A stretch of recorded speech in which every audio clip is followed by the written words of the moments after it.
ரஜினிக்கும் அரசியலுக்குமான தொடர்புங்கிறது வந்து ரொம்ப வாய்ப்பே இல்லாத ஒரு விஷயம். இல்லை சார், அப்படி தொடர்பு இருக்கக்கூடிய ஒரு நபர் தான் அப்படி சொல்லுவாரா சார்? திருவண்ணாமலையில் மிகப்பெரிய நிலச்சரிவு நடந்திருக்கு, அப்படியா, ஓமை காட் அப்படிங்கிறாரு. எந்த மாதிரி அரசியல் வரணும்? அவர் வரணும்னு நினைத்தது ஆன்மீக அரசியல். அதுக்கு முன்னாடி எவனும் பேசினதில்லை, அதுக்கு எவனுக்கு பின்னாடியும் பேசுறதுக்கு எவனுக்கும் தைரியம் இல்லை. இல்லை, பசும்பொன் முத்துராமலிங்க தவிர 50 வருடங்களுக்கு முன்னாடியே பேசிட்டாரு. ஆனால் சொல்லி காட்டியிருக்காரு சார், 96ல் என்னால் தான் ஆட்சி மாற்றம் வந்ததுன்னு சொல்லி காமிப்பார். 96ல் அவரால் தான் ஆட்சி மாற்றம் வந்ததுங்கிறது உண்மை. சார், வீரப்பனும் கூட தானே சொன்னார். வீரப்பனும் என்ன சொல்றாரு, நான் தான் அந்த ஆட்சி மாற்றத்துக்கு காரணம் வீரப்பனும் கிளைம் பண்ணிக்கிறாரு. நீங்க சொல்றீங்க 96ல் ரஜினி 6 அடிச்சிட்டாருன்னு, 2004ல் டக் அவுட் ஆயிட்டாரு. 2004ல் வாஜ்பாய் வரணும்னு அவர் நினைச்சாரு. இல்ல, வாஜ்பாய் வரலாம்னு நினைச்சிருக்கலாம் சார். ஆனா ராமதாஸ் தோக்கணும் தானே நினைச்சாரு. ராமதாஸ் தோக்கணும்னு, ராமதாஸ் ஜெயிச்சுட்டாரு. என்ன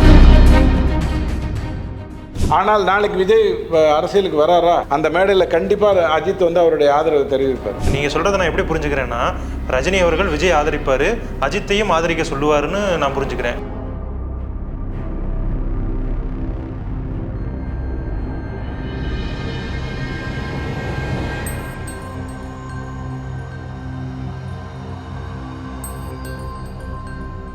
பேசு தமிழா பேசு நேயர்களுக்கு வணக்கம். இன்று நம்முடன் இணைந்திருக்கும் சிறப்பு விருந்தினர் அரசியல் விமர்சகர் திரு டிடிஎஸ் ரவி அவர்கள். வணக்கம் சார். வணக்கம் சார். ரஜினி அவர்கள் வந்து சமீப காலமாக செய்யக்கூடிய செயல்கள், அதாவது சீமான் அவர்களை பார்த்ததா இருக்கட்டும், இல்லை விஜய் அவர்களுடைய அரசியல் பற்றி கருத்து தெரிவித்ததாக இருக்கட்டும், அவரை வந்து மீண்டும் அவர் வந்து அரசியலில் தான் ஜெயிக்க முடியல, ஆனால் நான் ஒரு அரசியல் சாணக்கியன் ஆகலாம் அப்படின்னு நினைக்கிறதா தகவல்கள்லாம் வெளியாகிட்டு ஆயிருக்காருன்னே சொல்லுங்கள். அவர் எங்கே அரசியலை விட்டு, அவர் அரசியலை நீங்கள் நினைக்கக்கூடிய அந்த தேடுதல், அந்த களத்திலிருந்து விலகி இருந்திருக்கலாம். அதுக்கு நியாயமான காரணங்கள் ஒரு வரியில் சொல்லணும்னா, அவர் அரசியலுக்கு வரணும்னு முடிவு எடுத்துட்டாரு. 2017 உங்களுக்கு அறிவிச்சிட்டாரு.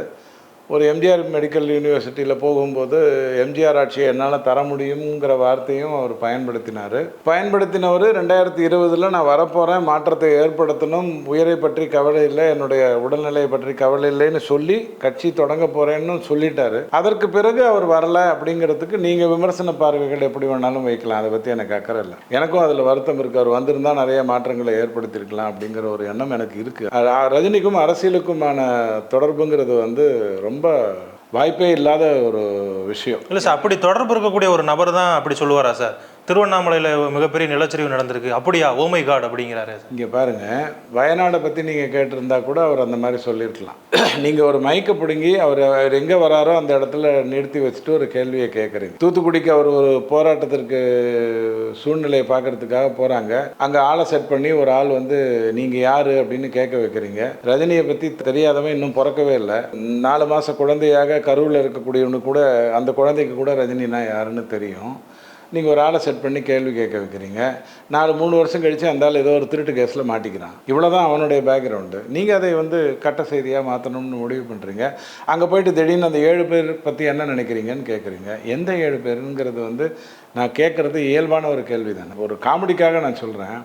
எதிர்நீச்சல்னு ஒரு படம், மதன் பாபுவும் அவங்க ஒய்ஃபும் காரில் வந்துட்டு இருப்பாங்க. இவன் வந்து சிவகார்த்திகேயனும் சதீஷும் வருவாங்க. நீங்கள் நல்லா இருக்கீங்களா? நல்லா இருக்கேன். உங்கள் பொண்டாட்டி நல்லா இருக்காங்களா? நல்லா இருக்கேன். என்னங்க நான் அவ்வளோ கேவலமாக இருக்காங்க, அவங்கள போய் நல்லா இருக்கீங்க. இப்படி காமெடியெல்லாம் நீங்கள் பண்ணலாம். நான் வந்து பதில் சொல்லணும்னா அதுக்குன்னு ஒரு பொறுப்பு இருக்குது. திருவண்ணாமலையில் நடக்கக்கூடிய அந்த விஷயத்தை பற்றி கேட்கணும்னா, நேற்றுக்கு நடந்த ஒரு விஷயம், முந்தானத்துக்கு நடந்த விஷயம், அதுக்கு முந்தின நாள் நடந்த விஷயத்தை பற்றிலாம் நான் கருத்து தெரிவிச்சிருந்தா இங்கே கேட்குறதுல நியாயம் இருக்குது. டக்குன்னு வந்துட்டு இப்போ இளையராஜா வந்து ஒரு பெரிய விஷயத்தை செஞ்சுட்டு வெளில வர்றாரு, அவர்கிட்ட ஒரு அறிவாளி கேள்வி கேட்குறான். சார், சிம்பு பீப் சாங்கை பற்றி நீங்கள் என்ன நினைக்கிறீங்கன்னு கேட்குறான். அவர் என்ன கேட்பார் திருப்பி? உனக்கு அறிவு இருக்கான்னு தான் கேட்பார். அதுதான் ரஜினிகாந்த், அதுதான் இளையராஜா. ஸோ நீங்கள் அவரை இந்த அரசியலுக்குள்ளே கொண்டு வரணும்னு நினைத்தா, இந்த அரசியலுக்கு வரணும்னு ரஜினி நினைத்ததே கிடையாது. உண்மையை சொல்கிறேன். எந்த மாதிரி அரசியலுக்கு வரணும்? அவர் வரணும்னு நினைத்தது ஆன்மீக அரசியல். அதுக்கு முன்னாடி எவனும் பேசினதில்லை, அதுக்கு எவனுக்கு பின்னாடியும் பேசுறதுக்கு எவனுக்கும் தைரியம் இல்லை. இல்லை, பசும்பொன் முத்துராமலிங்க தவிர 50 வருடங்களுக்கு முன்னாடியே பேசிட்டு பாருங்கள். தமிழ்நாடு சனாதனம் ஹிந்து அப்படின்னு பேசிட்டா அதுக்கு உலகத்தில் ஈடு இணையே கிடையாது. முத்துராமலிங்க தேவர் ஐயா பேசினதெல்லாம் கதையே வேறு. அதெல்லாம் பெரிய விஷயம். அன்றைக்கி வந்து முளையிலேயே கிள்ளணுங்கிற ஒரு எண்ணம் அவங்களுக்கெல்லாம் இருந்ததுனால தான் அன்றைக்கி அந்த முயற்சியை அவங்க ஒழுங்காக எடுத்தாங்க. அதை கூட டெஸ்ட் பண்ணக்கூடிய தைரியமும் திறனும் கேனத்தனமும் கயமையும் உங்களுக்கு இருந்ததுங்கிறது தான் அண்ணாமலை ஐயா அந்த சம்பவத்தை எடுத்து சொல்லும் பொழுது திசை திருப்பினீங்க. இந்த அரசியல் நான் சொல்கிறேன், இந்த ட்விஸ்ட் பண்ணக்கூடிய அரசியலுக்குள்ளே அவர் வரணும்னு நினைக்கல, அதுதான் உண்மை. ஆனால் 3 முறை மட்டும் தன்னுடைய வாழ்க்கையில் உங்களுக்கோ எனக்கெல்லாம் நம்பிக்கையே கிடையாது அவர் அரசியலுக்கு வரணும்னு நான் நினைத்ததே கிடையாது. அழகாக அவர் வந்து கருணாநிதி ஐயாவும் ஜெயலலிதா ஐயா அம்மாவும் இருக்கிற வரைக்கும் நான் அரசியலுக்கு வர வேண்டிய அவசியம் இல்லைன்னு முடிவெடுத்தவர். நான் அதை பற்றி பலமுறை சொல்லியிருக்கேன். முதலமைச்சர் ஆகணுங்கிற ஒரு எண்ணத்தோடு அவர் அரசியலுக்கு வரணும்னு நினைக்கவே இல்லை. அதனால தான் கட்சி வேறு ஆட்சி வேறுன்னு பேசக்கூடிய திறன் அவருக்கு இருந்தது, அந்த தைரியம் அவருக்கு இருந்தது. ஆனால் 2 இடத்துல ஸ்லிப் ஆனார், நான் இல்லைன்னு சொல்லலை. எம்ஜிஆர் ஆட்சியை கொடுப்பேன்னு சொன்னதுக்கப்புறம் நீங்கள் அரசியலுக்கு வந்துட்டீங்க, கொடுப்பேன்ட்டீங்க, அதுக்கப்புறம் வேறு என்ன பேச்சு இருக்குன்னு நான் கேட்பேன். 2020 எல்லாத்தையும் மாற்றி ஆகணும், இப்போ விட்டால் எப்போ அப்படிங்கிற கேள்வியை நீங்கள் முன்வைத்தீங்க, நான் வந்து அதை ஏற்றுக்கிடுறேன். அதுக்கு முன்னாடி எழுச்சி தானே ஏற்படணும்னு நீங்கள் சொன்னீங்க, அதை மற்றவங்க விமர்சனம் பண்ணாங்க. எனக்கு அப்படி கிடையாது. நான் ஒன்றும் லேகியம் சாப்பிட்டுட்டு எழுச்சியை ஏற்படுத்திட்டு பிள்ளையை பற்றுக்கணுங்கிற அவசியம் எனக்கு இல்லை, எனக்கு அந்த அவசியம் இல்லை. ஆனால் உடனே அவர் சாணக்கியா நிகழ்ச்சியில் அழகாக வந்து பதில் சொல்கிறார். அந்த எழுச்சிங்கிறது இப்போ ஏற்பட்டிருக்குங்கிறத அவர் சொல்கிறார். அவர் உண்மையிலேயே கரெக்டாக தான் கொண்டு போனார். எங்கே பிரச்சனை வந்ததுன்னா என்னால் 2 கருத்து சொல்ல முடியும், நீங்கள் ஏற்றுக்கணுங்கிற அவசியம் இல்லை. ரஜினி வந்தால் அதிமுகவின் பிஜேபியின் வாக்குகள் பிரியும்னு இங்கேருந்து அர்த்தமற்ற நிறைய பேர் வந்து ரிப்போர்ட் அனுப்புகிறாங்க. கிருஷ்ணரோ அர்ஜுனரோ கூப்பிட்டு ரஜினிகிட்ட பேசியிருந்திருக்கலாம், அவர் வர வேண்டாம்னு முடிவு எடுத்திருந்திருக்கலாம். அல்லது இல்லை, ஆனால் 1000 பேரை சாவடிச்சாவது கொரோனா காலத்தில் ரஜினி மேலே பழி போடணுங்கிற எண்ணம் உங்களுக்கு இருக்கலாம். அதற்காக ஐயையோ அதுக்காக நான் அரசியலுக்கு வரலேன்னு அவர் ஒதுங்கி இருக்கலாம், அது வேறு விஷயம். ஆனால் நீங்கள் யாரை பற்றி பேசுகிறீர்கள்ங்கிறத தயவு செஞ்சு புரிஞ்சுக்கோங்க.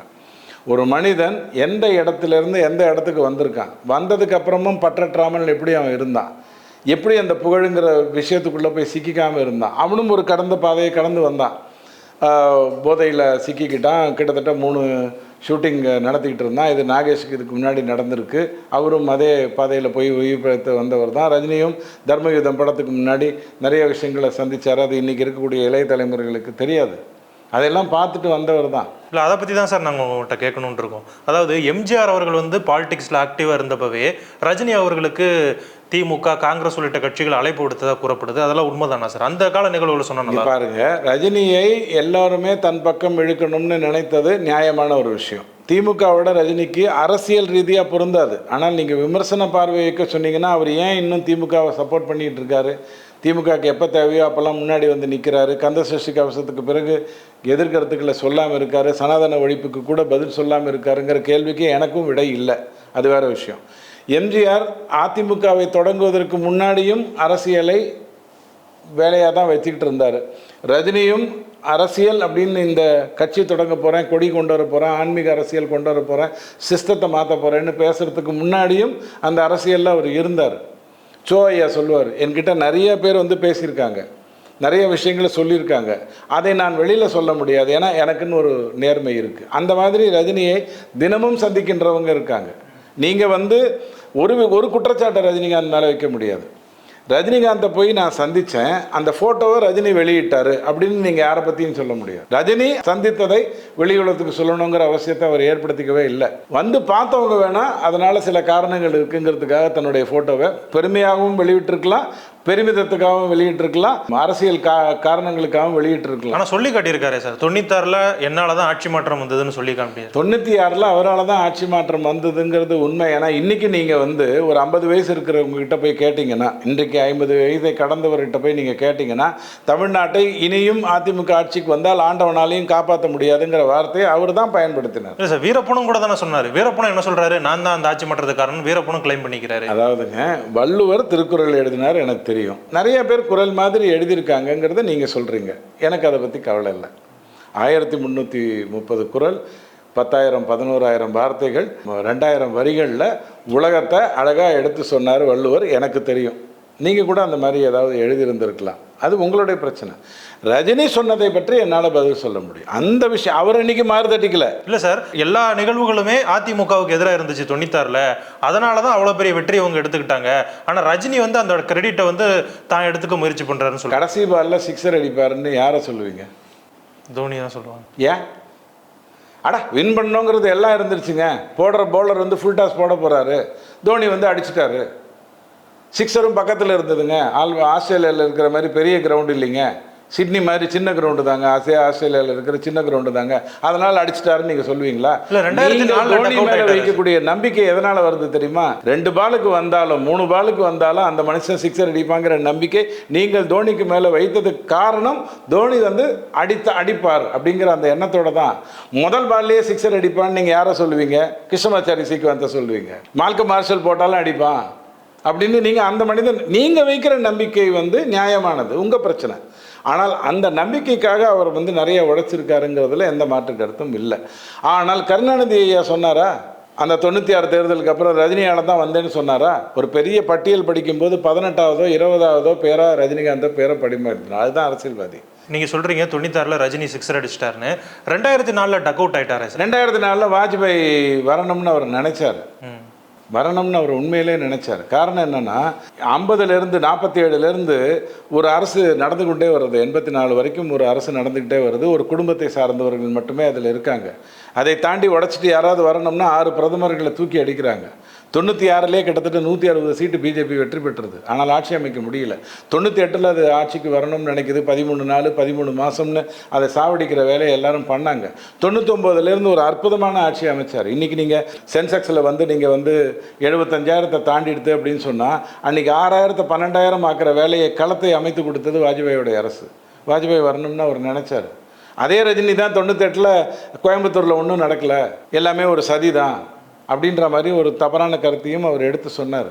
நான் ஹாங்காங்கில் இருக்கேன், அங்கே இருந்தாலும் எனக்கு தூத்துக்குடியில் என்ன நடக்கிறது என்னன்னு தெரியும் அப்படின்லாம் அவரே தான் பேசினார். இல்லை வாஜ்பாய் வரலாம்னு நினச்சிருக்கலாம் சார். ஆமாம், ஆனால் ராமதாஸ் தோக்கணும் தானே நினச்சாரு. ராமதாஸ் தோக்கணும்னு ராமதாஸ் ஜெயிச்சிட்டாரு. என்ன அப்போ ஜெயிச்சார். அதுக்கு அடுத்து திமுக நினைச்சதுனால அதே கூட்டணியில் வச்சு அதே பாமக ஒரு சீட்டு கூட கிடைக்காம பண்ணாங்க. அதுதான் அரசியல். அவர் நினைக்கிறது அவர் நினைக்காதுங்கிறது அடுத்த பிரச்சனை. ஆனால் அரசியல்வாதிகள் எப்படி செயல்பட்டாங்கங்கிறது உண்மை. அதே பாமகவில் அன்புமணி சொன்னாருங்கிற ஒரே காரணத்துக்காக தன்னுடைய திரைப்படங்களில் சிகரெட் பிடிக்கிற விஷயத்தை நிறுத்தினதும் அதே ரஜினி தான். ஒரு மனிதனுக்கு எதுக்கு மரியாதை கொடுக்கணும், எதுக்கு கொடுக்கக்கூடாது. நீங்கள் என்னை எதிர்க்கிறதாக இருந்ததுன்னா நேரடியாக என்னை எதிர்க்கணும். நான் திரைப்படங்களில் எந்த தேட்டர்லலாம் உன் படம் வருமோ அங்கெல்லாம் நான் கொளுத்துவேன், பெட்ரோல் பேங்க் போடுவேன் அப்படின்னு சொன்னால் எவனுக்கும் கோபம் வரும். அதே ரஜினி தான் எல்லாரும் சேர்ந்து ஒரு போராட்டத்தை கர்நாடகா மேலே காவேரி பிரச்சனைக்காக நடத்தும் போது அடுத்த நாள் வந்து உண்ணாவிரதம் இருந்தார்.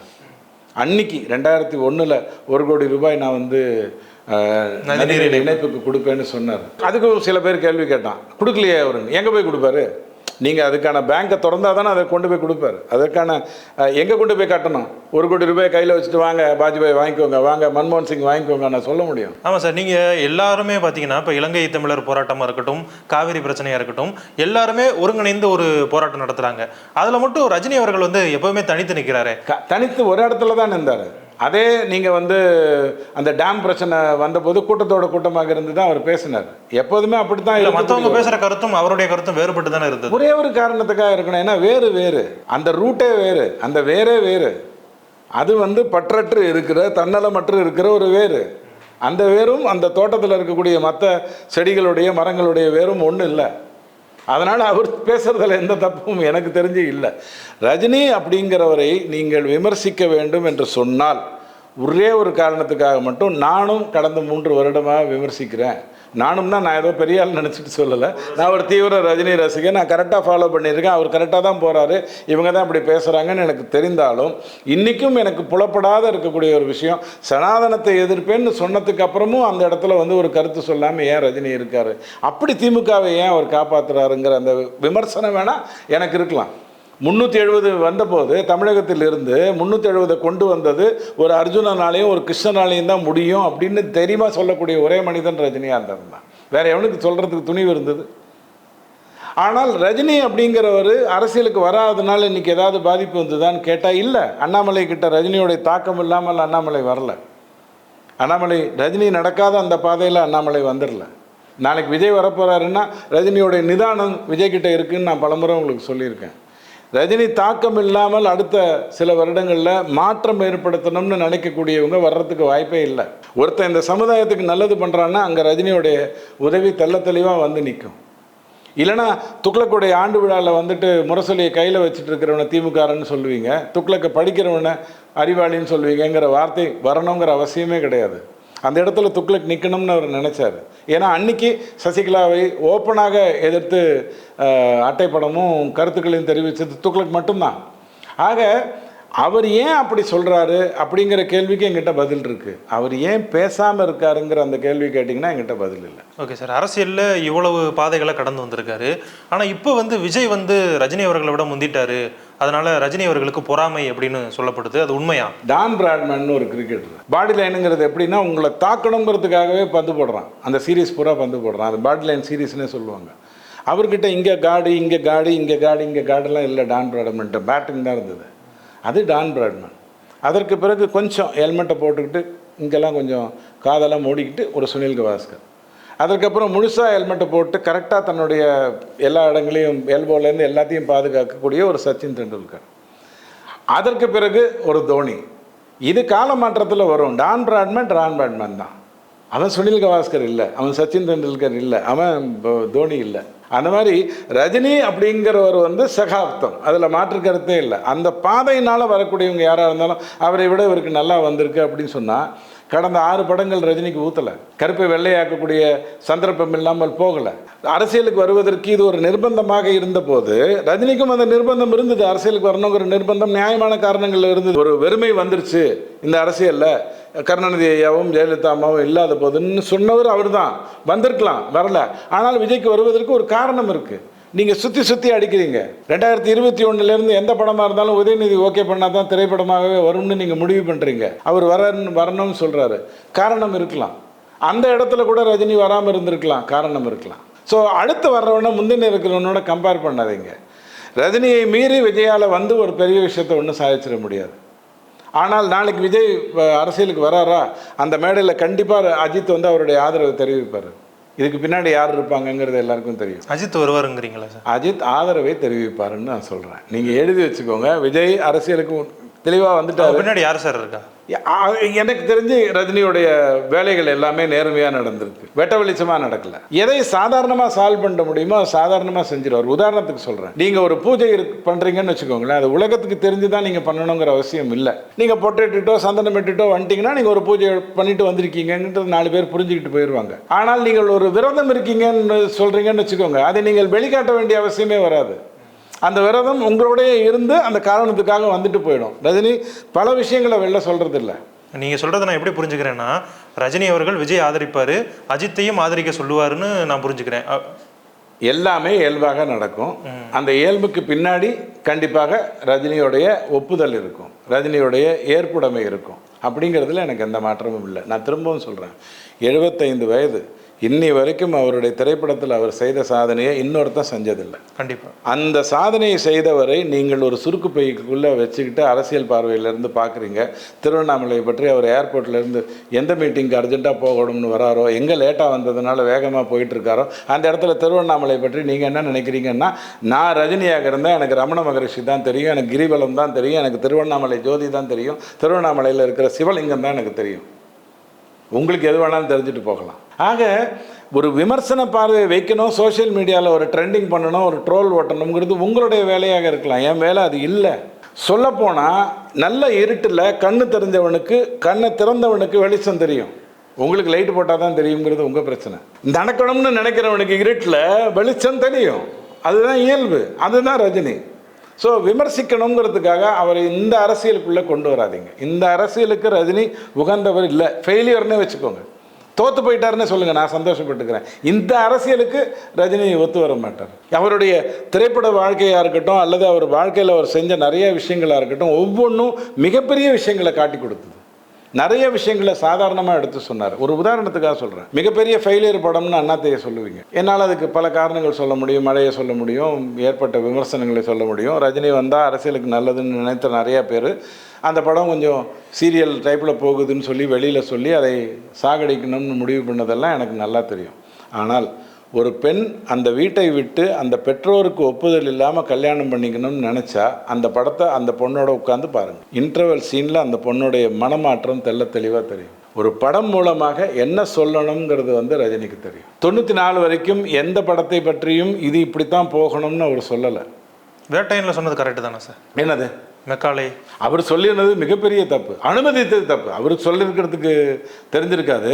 அவர் திரும்ப படத்தை பார்த்துருப்பார் இல்லையா, பார்த்த போது அவர் சொல்லியிருக்கணும், மெக்காலேங்கிறது ஒரு முட்டாள், அவனுக்கு அறிவே கிடையாது, அவன் இந்தியாவுக்கே வரலை, இந்தியாவுக்கே வராமல் 5 வால்யூமில் இந்திய சரித்திரத்தை பற்றி எழுதின ஒரு ஆளவன் அப்படிங்கிறது ரஜினிக்கு தெரிஞ்சிருக்கணும்.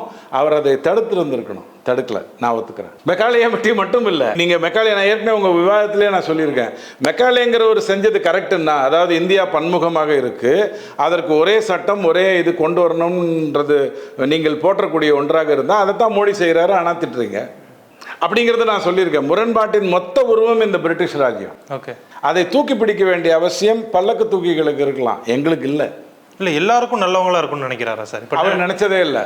அவர் தான் சொல்கிறார் இல்லையா, கண்ணதாசன் பாட்டை கேட்டிருக்காரு, எல்லாருக்கும் நல்லவனாக இருந்தால் தன்னை இழப்பான்னு சொல்லி கண்ணதாசன் எழுதினான். எல்லோருக்கும் நல்லவன் தன்னை இழப்பான்னு நான் கண்ணதாசன், அது அவருக்கு நல்லா தெரியும். நான் நல்லவன் தான் ஆனால் ரொம்ப நல்லவன் இல்லை அப்படிங்கிற வசனத்தையும் அவர் திரைப்படத்தில் மட்டும் சொல்லலை, ஆடியோ லான்ச்லேயும் சொல்லியிருக்காரு. ஸோ அவருக்கு தெரியும் ராமராக இருக்கிறதுக்கும் கிருஷ்ணராக இருக்கிறதுக்குமான வித்தியாசம் அவருக்கு நல்லா தெரியும். ஆனால் எல்லாருக்கும் நல்லதாக இருக்கிறதுங்கிறது இயல்பு. ஒரு ஜெயின மதத்தை அவர் ஏன் தழுவல? எறும்புகளை நான் சாவடிக்கக்கூடாது, நான் நடக்கிற இடத்துல எத்தனையோ உயிரினங்கள் வருது, அதையெல்லாம் நான் சாவடிக்கக்கூடாதுன்னு அவர் ஏன் நினைக்கலன்னா அது யதார்த்தம்னு அவர் புரிஞ்சுக்கிட்டார். இது வேற வழி இல்லைங்க, இப்படி தான் இருக்க முடியும் அப்படின்னு புரிஞ்சுக்கிட்டார். இல்லைன்னா ஜெயின மதத்தை கூட அவர் தழுவி இருப்பார். ஓகே, ஆக எந்த இடத்துல கோடு போடணும்னு அவருக்கு தெரிஞ்சிருக்கு.